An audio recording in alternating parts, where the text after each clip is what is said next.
Hi friends, welcome to smart tailoring. இந்த வீடியோவில் வீட்டில் தைக்கிற பெண்கள் சுறுசுறுப்பாக தைக்க எனக்கு தெரிஞ்ச சின்ன சின்ன டிப்ஸை பற்றி நம்ம பார்க்க போகிறோம். நீங்கள் வீட்டிலேருந்து தைக்கிறீங்க அப்படின்னா இந்த டிப்ஸ் வந்து உங்களுக்கு ரொம்ப யூஸ்ஃபுல்லாக இருக்கும்.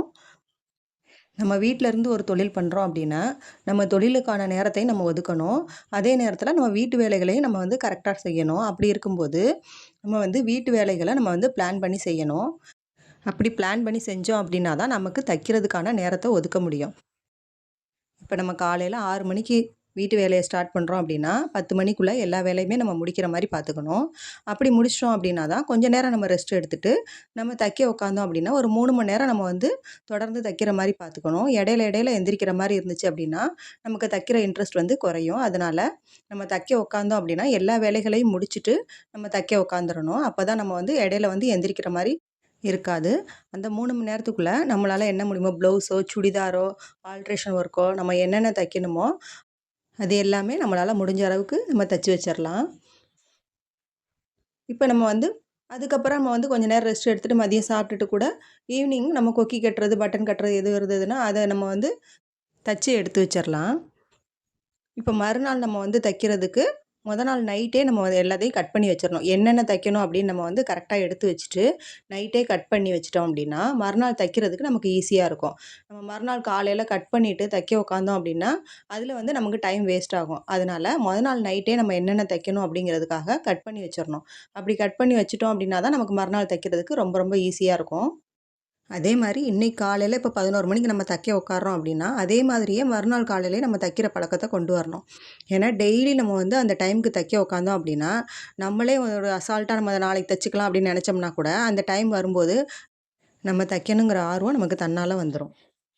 அடுத்தது பார்த்தீங்கன்னா, ஒரு சில கஸ்டமர் வந்து ஒரு 5 ப்ளவுஸ் குடுத்துட்டு, "நீங்க பொறுமையா தச்சு குடுங்க" அப்படின்னு சொன்னாங்கன்னா, எ இது எல்லா டெய்லருக்குமே உண்டானது தான்.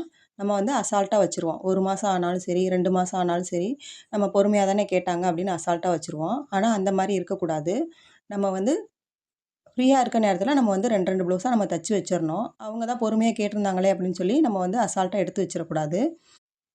இப்ப நம்ம வீட்ல தைக்கிறதுக்கும், கடையில தைக்கிறதுக்கும் 2 வித்தியாசம் இருக்குங்க. என்னன்னு பார்த்தீங்கன்னா, கடையில தைக்க குடுத்தோம் அப்படின்னா, 10 நாளைக்கு முன்னாடி குடுத்தா தான் அவங்க வந்து தச்சு குடுப்பாங்க.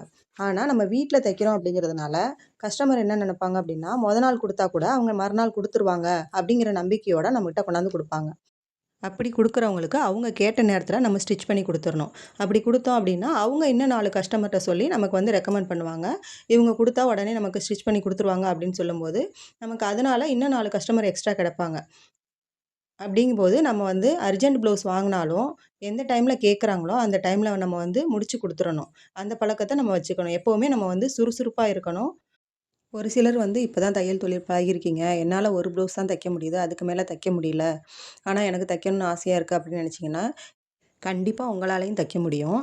ஏன்னா எல்லாருமே ஸ்டார்ட்டிங்லயே நம்ம வந்து 5, 6 ப்ளவுஸ் தச்சுறதில்ல. ஒவ்வொருத்தருமே அடுத்தடுத்த லெவல் 1 ப்ளவுஸ் 2 ப்ளவுஸா தச்சு, 2 ப்ளவுஸ் 3 ப்ளவுஸா அந்த மாரி தான் தச்சு, நம்ம வந்து அதுக்கப்புறம் தான் 5, 6 ப்ளவுஸ் தைக்க முடியும். ஸ்டார்ட்டிங்லயே நம்ம வந்து 5, 6 ப்ளவுஸ் தைக்க முடியுமா அப்படின்னு கேட்டீங்கன்னா, அது யாராலயுமே முடியாது. அதனால நீங்களும் கண்டிப்பா தைக்க முடியும். இன்னைக்கு ஒரு ப்ளவுஸ் தைக்கிறீங்க அப்படின்னா, அந்த டைம் பார்த்துக்கோங்க. அடுத்தது இன்னொரு நாள் தைக்கும்போது இப்போ ஒரு ப்ளவுஸ் 1 மணி நேரம் தைக்கிறீங்க அப்படின்னா, அடுத்த நாள் தைக்கும்போது ஒரு 5 நிமிஷம் கம்மியா தைக்கிறதுக்கு மாரி நம்ம ஃபாஸ்ட்டா தைக்க கத்துக்கணும். இப்போ ஒரு நாள் ஒரு ப்ளவுஸ் தச்சுட்டு 1 வாரம் கழிச்சு நம்ம இன்னொரு ப்ளவுஸ் தைக்கிறோம் அப்படின்னா, அந்த மாரி தைக்கக்கூடாது. தொடர்ந்து நம்ம வந்து அடிக்கடி மிஷின்ல தச்சுக்கிட்டே இருந்தோம் அப்படின்னா தான், நம்ம அடிக்கடி தைக்க தைக்க தான் நமக்கு வந்து சுறுசுறுப்பு அதிகமாகும், ஆர்வமும் அதிகமாகும். எனக்கு வந்து இந்த தையல் தொழில் ரொம்ப ரொம்ப பிடிக்கும். இப்போ ஒரு இடத்துக்கு நம்ம வேலைக்கு போறோம் அப்படின்னா, இந்த டைம்க்குள்ளார போகணும். அவங்க எத்தன மணிக்கு விடுறாங்களோ, அந்த டைம் தான் நம்ம வீட்டுக்கு வர முடியும். வீட்டுக்கு வந்து அதுக்கப்புறம் வீட்டு வேலைகள செய்ய முடியும். நம்ம குழந்தைங்கள கவனிக்கணும். இந்த மாரி பிரச்சனைகள்லாம் இல்லாம, நாமளே ஒரு தொழில சொந்தமா கத்துக்கிட்டு, நம்ம வீட்ல இருந்தே ஒரு தொழில் பண்ணி வருமானம் பண்ணும்போது, அதில எனக்கு ஒரு சந்தோஷம். அதனால நான் வெளியில வேலைக்கு போறவங்கள வந்து தப்புன்னு சொல்ல வரல. நெறைய பேர் வந்து வீட்ல குழந்தைங்கள வச்சுட்டு வெளியில வேலைக்கு போ முடியாம கஷ்டப்பட்டுட்டு இருக்காங்க. அவங்க இந்த தொழில கத்துக்கிட்டு வீட்ல இருந்து வருமானம் பண்ணும்போது அவங்களுக்கு அந்த வருமானம் வந்து ரொம்ப யூஸ்ஃபுல்லா இருக்கும். என்ன ஃப்ரெண்ட்ஸ், நான் சொன்ன இந்த சின்ன சின்ன டிப்ஸ் உங்களுக்கு வந்து யூஸ்ஃபுல்லா இருக்கும்னு நெனைக்கிறேன். இந்த வீடியோ உங்களுக்கு பிடிச்சிருந்தா லைக் பண்ணுங்க, ஷேர் பண்ணுங்க, சப்ஸ்கிரைப் பண்ணி சப்போர்ட் பண்ணுங்க. உங்க ஃப்ரெண்ட்ஸுக்கு இந்த வீடியோ யூஸ்ஃபுல்லா இருக்கும் அப்படின்னு நெனைச்சீங்கன்னா, வீடியோவ ஷேர் பண்ணி விடுங்க.